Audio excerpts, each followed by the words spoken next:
Théo Curin est un sportif et un aventurier dans l'âme.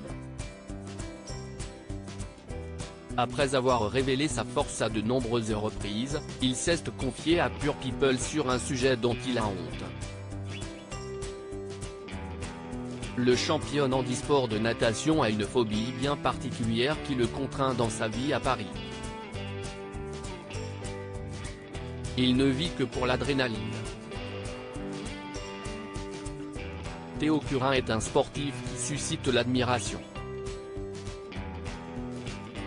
Né dans les années 2000, il est victime à l'âge de 6 ans seulement d'une méningite bactérienne.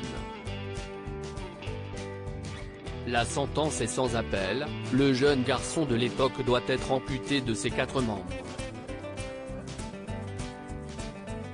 Son handicap, il va en faire une force. Si est alors qu'il se lance pour défi de traverser la Manche avec Philippe Croizon. Heureux, cette expérience le pousse à exceller en natation. Il devient un excellent nageur et part représenter la France aux Jeux paralympiques de Rio en 2016.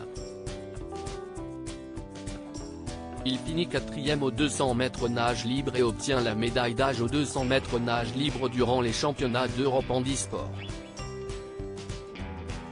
Acteur dans la série Plus belle la vie, les téléspectateurs le retrouvent également dans Fort Boyard, où le jeune homme étonne par sa force. Si titre la honte, je le sais, derrière cet homme robuste que rien ne semble arrêter, il y a pourtant quelque chose qui provoque l'émoi de Théo Curin.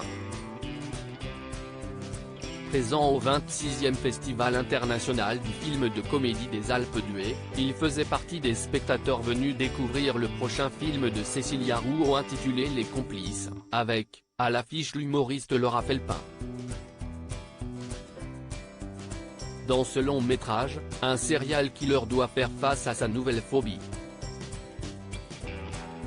Le sang. Pure People est allé à la rencontre de Théo Curin pour en savoir plus sur sa phobie. Ma phobie à moi, ce sont les oiseaux, confie-t-il au magazine. Une peur qu'il ne parvient pas à expliquer pour autant. Je ne sais pas pourquoi j'ai peur des oiseaux.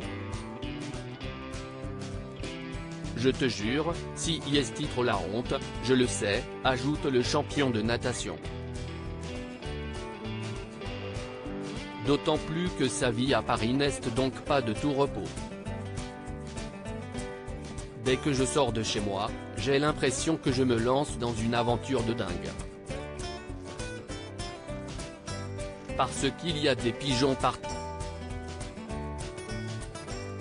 Malheureusement pour lui, il n'existe pas de pays sans oiseaux.